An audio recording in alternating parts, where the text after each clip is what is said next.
lumaw. Nang may 3 araw na buhay na maguli, umakyat sa langit, naluluklok sa kanan ng Diyos amang makapangyarihan sa lahat. Doon magmumulang paririto at huhukom sa nakabubuhay at nangamatay na tao.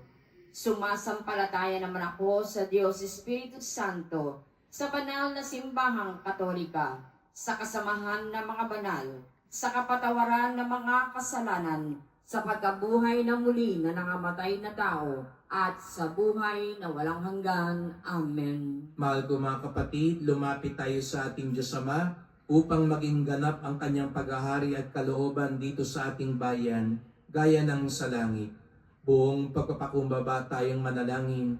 Panginoon, dakilang hari, dinggin mo kami. Panginoon, dakilang hari, tingin mo kami. Para sa Santo Papa, mga obispo, mga pari at mga diakono, lumago nawa sila sa katapatan kay Kristong Hari upang paglingkuran nila at gabayan ang kawang pinagkatiwala sa kanila ng Diyos. Manalangin tayo. Panginoong dakilang hari, tingin mo kami. Para sa mga pinuno ng pamahalaan sa buong mundo, itaguyod nawa nila ang katarungan, kapayapaan, at kaunlaran sa kani-kanilang mga bayan at maipagtanggol nila ang mga mahihina at mga walang tinig sa lipunan. Manalangin tayo. Panginoong dakilang hari, tingin mo kami. Para sa mga humahamak sa kapayapaan, sa mga naghahasik ng pagkakahati-hati, at sa mga gumagamit ng dahas at panunupil upang matupad ang kanilang makasariling nais, magbagong loob nawa sila at tahakin ang daan ng kapayapaan at pagkakaisa. Manalangin tayo. Panginoong dakilang hari, tingin mo kami. Para sa lahat ng may karamdaman, magtiwala nawa sila kay Kristong Haring nagtutulot sa kanila ng panibagong lakas at pag-asa. Manalangin tayo. Panginoong dakilang hari, tingin mo kami. Para sa mga pumanaw, tanggapin nawa ni sila sa kaharian ng Ama, patawarin sa kanilang mga pagkakasala, at makamtan nawa nila ang buhay na walang hanggan. Amen. Manalangin tayo. Panginoong dakilang hari, tingin mo kami. Tahimik nating idulog ang iba pa nating kahilingan.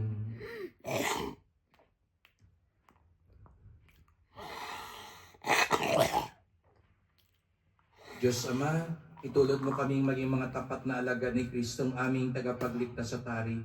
Sa gitna ng mga hirap sa buhay na aming pinagdaraanan, maging lakas nawa namin sa naghahari kasama mo ng Spiritong patuloy na gumagabay, ngayon at magpakailanman. Amen. Magsio po ang lahat.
Magsitayo ang lahat. Manalangin kayo mga kapatid upang ating paghahain ay kalugdan ng Diyos amang makapangyarihan.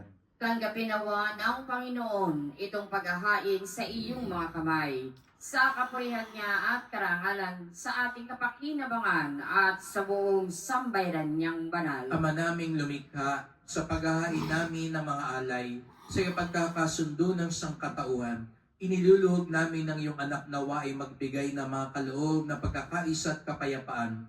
Sa pamamagitan niya kasama ng Espiritu Santo, magpasawalang hanggan. Amen. Sumainyo ang Panginoon. At sumayo rin. Itaas sa Diyos ang inyong puso at diwa. Itinaas na namin sa Panginoon. Pasalamatan natin ang Panginoong ating Diyos. Marapat na siya ay pasalamatan. Ama naming makapangyarihan, tunay ng marapat na ikaw ay aming pasalamatan. Hinirang mong tagapaghain ng tanan, ang iyong anak na Panginoon ng sanlibutan. Pinadaloy mo sa kanyang langis ng kasiyahan, tanda ng paghirang mong pagmagpakailanman. Sa paghahaing ginampanan niya sa krus, siya ang dalisay na tagapagbuklod. Siya ang gumanap sa aming pagkatubos. Siya ang sumakop sa sansinukob. Ang kanyang paghaharing lagi sa lahat ay siyang lubusang naglalahad ng iyong kadakilaang matapat upang buhay mo ay sa lahat maigawad. Sa paghahari niya, lahat ay hinahatian sa iyong kagandahang loob at kabanalan, sa iyong dangal at kapayapaan. Kaya kaisa ng mga anghel, nagsisiawit ng papuri sa iyo, nang walang humpay sa kalangitan, kami nagbubunyi sa iyong kadakilaan.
Magsiluhod ang lahat.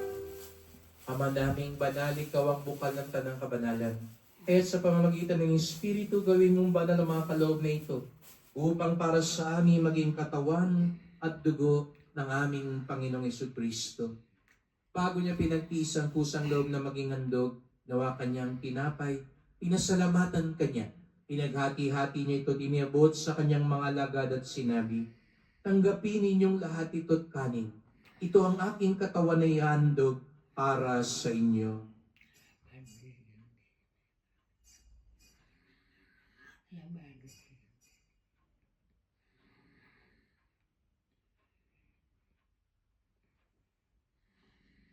Kaya hindi naman nang matapos sa hapunan, ninawa kanyang kalis. Muli kanyang pinasalamatan. Iniabot niya ang kalis sa kanyang mga alagad at sinabi, tanggapin ninyong lahat ito tinumin. Ito ang kalis ng aking dugo, ng bago't walang hanggang tipan. Ang aking dugo na ibubuhos para sa inyo at para sa lahat sa kapagpapatawad ng mga kasalanan. Gawin niyo ito sa pag-alala sa akin.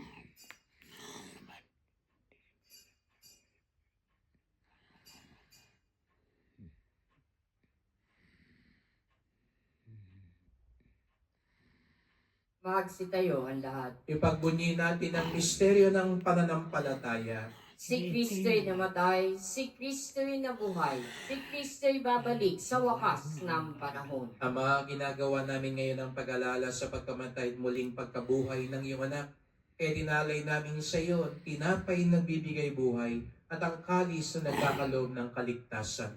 Kami nagpapasalamat dahil kami yung minarapan na tumayo sa harap mo para maglingkod sa iyo.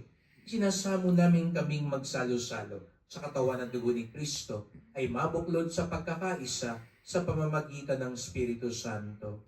Ama, lingapin mo ang iyong simbahang laganap sa buong daigdig. Puspusin mo kami sa pag-ibig kay San Francisco naming Papa, ni Jose naming Obispo at ng Tanang Kaparian. Alalahanin mo rin ang mga kapatid naming nahimlay na may pag-asang sila'y muling mabubuhay, kay hindi ng lahat ng mga pumanaw. Kawan mo sila't patuloyin sa iyong kaliwanagan. Kawan mo't pagindapating kaming lahat na makasalo sa iyong buhay na walang wakas, kaisa ng mahal na Birheng Maria, Ina ng Diyos, ng kabiyak niyang pusong si San Jose, na mga apostol, ng lahat ng mga banal na namuhay dito sa daigdig ng kalugod-lugod sa iyo. May pagdiwang nawa namin ng pagpupuri sa ikararangal mo sa pamamagitan ng iyong anak, naming Panginoong Jesucristo. Sa pamamagitan ni Kristo, kasama niya at sa Kanya, ang lahat ng parangal at papuri ay sa iyo, Diyos Amang makapangyarihan, kasama ng Espiritu Santo, magpasawalang hanggan.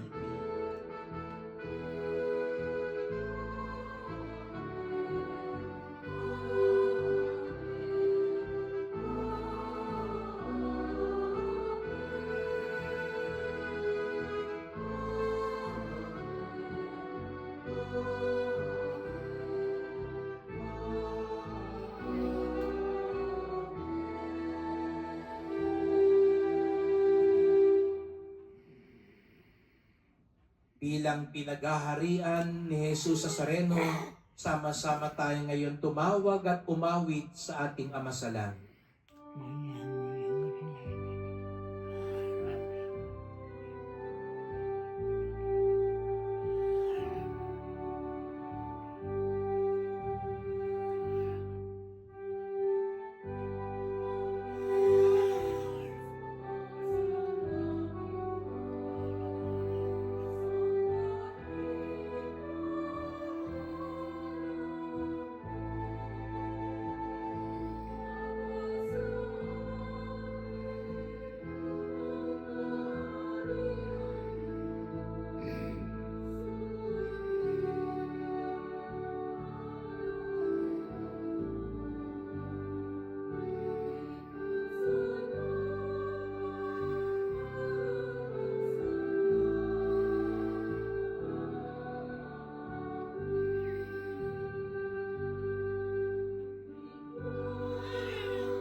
Hiling namin kami adya sa lahat ng masama at kalooban ng kapayapaan araw-araw. Iligtas sa kasalanan, ilayo sa lahat ng kapahamakan.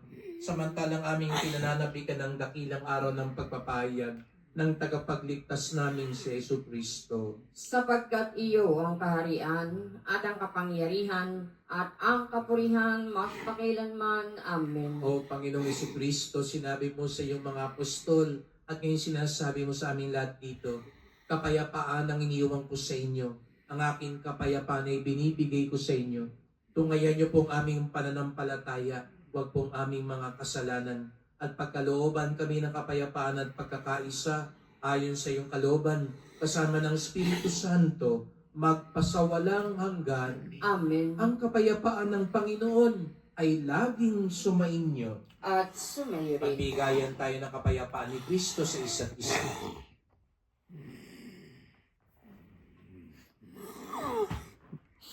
Kordero ng Diyos na nag-aalis ng mga kasalanan ng sanlibutan, maawa ka sa amin. Kordero ng Diyos na nag-aalis ng mga kasalanan ng sanlibutan, maawa ka sa amin. Kordero ng Diyos na nag-aalis ng mga kasalanan ng sanlibutan, ipagkaloob mo sa amin ang kapayapaan, magsiluhod ang lahat. Narito si Jesus Nazareno, ang ating tunay na hari at tagapagligtas, puspos ng katotohanan at pagpapatawad. Ang kordero ng Diyos na nag-aalis ng mga kasalanan ng sanlibutan, mapapalad ang inaanyayahan sa kanyang piging. Panginoon, hindi ako karapat-dapat na magpatuloy sa iyo, ngunit sa isang salita mo lamang ay gagaling na ako.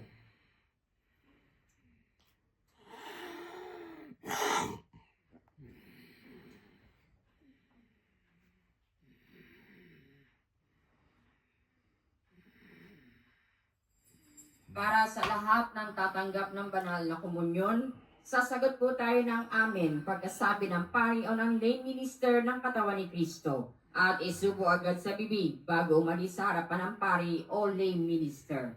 Sumunod po tayo.